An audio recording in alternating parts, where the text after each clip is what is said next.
اهلا بيكم. انا محمد رضوان.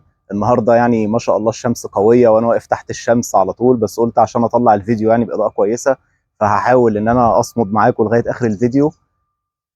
دلوقتي انا دايما في فيديوهاتي بقول ان اللي معاه مبالغ مناسبه للاستثمار العقاري تدخل في الاستثمار وتخاطر. طبعا ده بعد ما تعمل الدراسه بتاعتك كويس وتاخد القرار الصح، تعمل اللي يخليك يعني تاخد القرار الصح في الاخر. انما لو انت مستثمر يعني معاك مبلغ على قدك، عايز تدخل الاستثمار العقاري فانت مش عارف هل الاستثمار العقاري ده مناسب ليا، وممكن دي تكون اول مره تستثمر في العقارات او بتفكر لسه انك تدخل في الاستثمار العقاري، فهل هيكون مناسب ليك ولا لا، وايه النقط اللي انت المفروض تبقى فاهمها برضو كويس وتبقى واخد بالك منها. وهل السوق العقاري في مصر في سنة 2025 مناسب للاستثمار العقاري؟ ده اللي احنا هنتكلم فيه في فيديو النهاردة، فخليك معايا لاخر الفيديو، فيديو مهم جدا.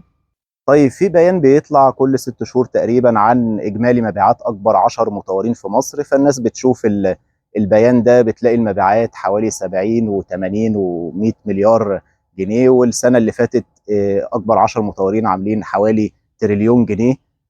فطبعا الناس لما بتشوف الأرقام دي بتاخد فكرة إن السوق العقاري ماشي وشغال كويس. طيب تمام، بس السؤال بقى، هل حضرتك قد المطورين دول؟ هل انت عندك الامكانيات وعندك العوامل اللي تخليك تستثمر مع الناس دول؟ الناس دول بتخاطب شريحة معينة، شريحة بتسمى في السوق تريبل اي، يعني صفوة المجتمع او الاغنياء اللي ما بيفرقش معاهم الفلوس قوي. وطبعا كل اللي بيشتري عندهم سكني، المطورين الكبار دول كلهم سكني. مفيش مطور كبير بيبني برج اداري وتجاري وطبي وفندقي والكلام ده، هم مش بتوع الكلام ده، لان هم بيبقوا عايزين يشتغلوا في مشاريع كبيرة بآلافات الافدنة. فانت مالكش دعوه بالناس دول، انت مش قد الناس دول. اللي ظهر على السطح بقى في السنين الاخيره هم المطورين الجداد واللي لسه اول مره بيبنوا، مش بس في العاصمه، ده في مصر كلها. فانت دلوقتي كمستثمر معاك المليون او الاتنين مليون او حتى العشرة مليون، وبتاخد الكلام ده كده على موضوع ان المطورين الكبار بيبيعوا بالارقام دي، او بيتقال لك الكلام ده. الاستثمار العقاري في مصر اتغير تماما عن زمان. زمان كان الاستثمار طول عمره الناس بتدفع اجزاء وقت الانشاءات والباقي كله عند الاستلام. الموضوع ده كان كده في مصر وبره مصر وفي دول العالم كله. وكمان بره مصر الموضوع ماشي احسن من كده، الناس بتدفع 10% عند التعاقد و90 عند الاستلام، وكمان ال 90% دي بيجيبوها من البنوك. انما من ساعه المطورين ما عملوا الخطط الطويله دي، ال7 سنين وال8 سنين والكلام ده، بقى الموضوع سهل او يبدو سهل. خلي بالك الفرق كبير. هو الموضوع بالنسبه لك يبدو سهل، فانت بتقول انا هقسط على 7 سنين، هستلم بعد 3 سنين مثلا، فانا من السنه الرابعه هبتدي اجر العقار وادفع القسط من الايجار، او ده برضو اللي بيتقال لك. وطبعا الكلام ده ما بيحصلش. انت لازم تبقى فاهم مين المطور اللي انت بتشتري عنده ده، هل هو مطور مضمون؟ فانت بتقول لنفسك انا هدفع على 7 سنين وهستلم بعد 3 سنين، وابتدي من السنه الرابعه ااجر ويجي لي بقى دخل من العقار ده وادفع منه الاقساط، فابقى اشتريت العقار بتلت السعر او بنص السعر. ودي خطه صح وكويسه، ما اختلفناش. بس هل هي قابله للتنفيذ؟ هل هي سهله كده؟ هل هي بتحصل مع اي حد ومع اي مطور وتحت اي ظرف وفي اي مدينه؟ طبعا لا. وممكن تحصل اي مشاكل، ممكن المطور يتاخر في التسليم، ممكن تحصل مشاكل اقتصاديه زي ما حصل في مصر الفتره اللي فاتت دي، ممكن الاسعار ترتفع، ممكن المطور يعلي السعر حتى باثر رجعي في بعض الاحيان، وممكن تحصل اي حاجه تغير خططك تماما. فانت ما تعولش قوي على حته المطورين الكبار اللي بيبيعوا بارقام كبيره والسوق ماشي. انت مالكش دعوه بالناس دي.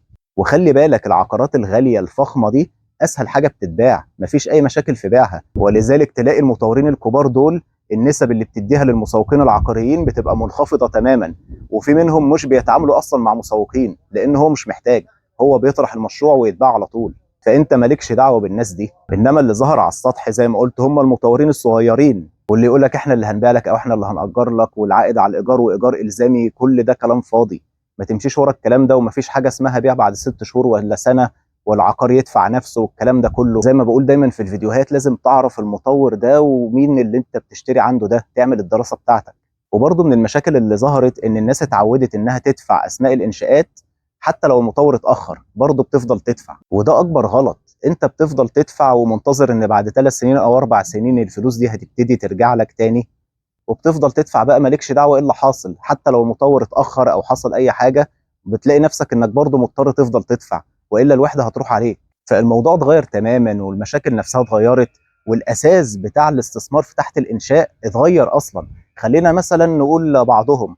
اول حاجه ان انت المفروض انك بتشتري بسعر الطرح. يعني ايه سعر الطرح؟ يعني سعر اقل من سعر السوق. لو السوق مثلا النهارده بيقول المتر ب 40,000، فالمفروض سعر الطرح يكون 30 او 25. انما النهارده سعر الطرح بقى يعادل سعر السوق، هو نفس سعر السوق واحيانا كمان اكتر.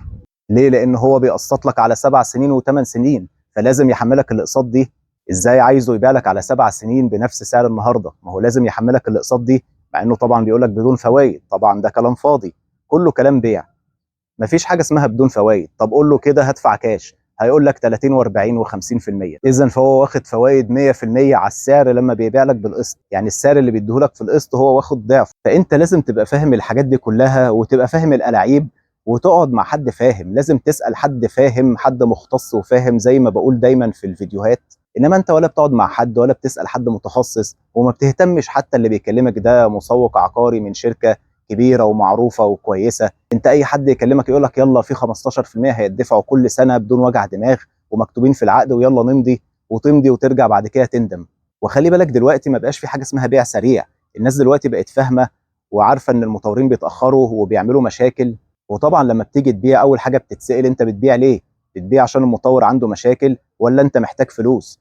وفي كلا الحالتين المشتري هيضغط عليك، لان دول سببين رئيسيين في الضغط على اي بيع.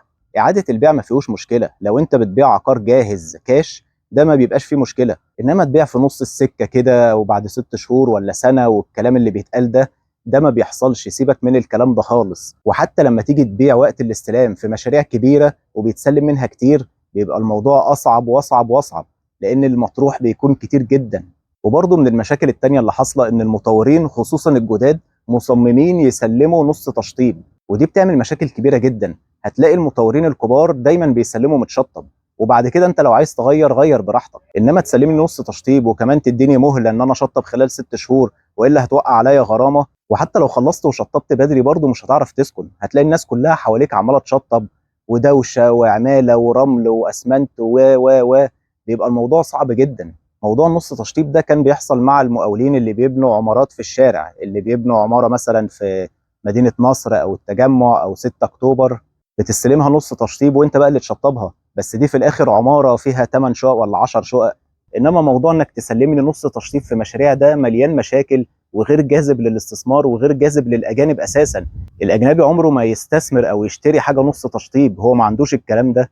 ويستغرب اساسا ان الناس بتحب النوع ده من العقار. وحاجه كمان ان مصر ما فيهاش اي احصائيات من اي نوع، يعني ما تعرفش السوق اللي انت فيه ده هل بيرتفع ولا مستقر ولا ايه بالظبط. بره في اي دوله متقدمه بيبقى فيه سيستم، تعرف جنبك ده باع بكام، واخر عقار جنبك ده اتباع بكام او اتاجر بكام. تبقى عارف ومتابع السوق ده بيطلع ولا مستقر ولا بيبقى ايه نظامه. بتعرف هل المكان ده هيكون استثمار كويس ولا لا. فالموضوع برضو موضوع حظ، موضوع توقعات. انت برضو مفيش كتالوج، مفيش سيستم او حاجه تقدر تقيس عليها. طيب هل الكلام ده معناه ان انا ما استثمرش؟ لا طبعا، محدش بيقول كده.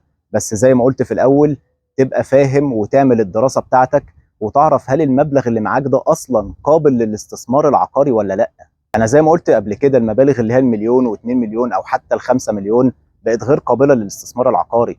ممكن تستثمرها في سكني ماشي، تاخد سكني في مكان لسه فيه الاسعار دي، مكان صغير كده. انما تروح لانواع تانية من الاستثمار بقى، الاداري والتجاري والطبي والفندقي، ده كل ده مش بتاعك. فحاجه تكون انت مش فاهم فيها وتروح تحط كل الفلوس اللي معاك وتقول ما هم هيأجروا لي وهيجيبوا لي والكلام ده كله، والعقار هيدفع نفسه، وانت مش فاهم اي حاجه. لو انت مش فاهم، نصيحتي ليك خليك في السكني، ما تحلمش بالزيادات. طمعك ده اللي بيوديك في داهيه. فانت ما تجريش ورا الكلام والاشاعات واللي يوعدك بعائد اعلى والكلام ده كله، كل الكلام ده مش بتاعك. انما ال5% بتاعت السكني مقبوله وموجوده، وخليك في السكني ما دام المبالغ اللي معاك لا تتحمل المخاطره او انك تاخد حاجه تانية بعائد اعلى. خليك في السكني. وزي ما بقول دايما، معكش المبالغ اللي تخليك تجيب عقار كويس وصالحه للاستثمار العقاري، يبقى مالكش دعوه بالعقارات. استثمرها بقى في ذهب، في اي حاجه تانية تكون امان ليك. وما تقارنش نفسك برضو بالناس اللي بتستثمر بمبالغ اضعاف اللي معاك. اللي بيستثمر بمليون غير اللي بيستثمر ب10، واللي بيستثمر ب10 غير اللي بيستثمر ب100.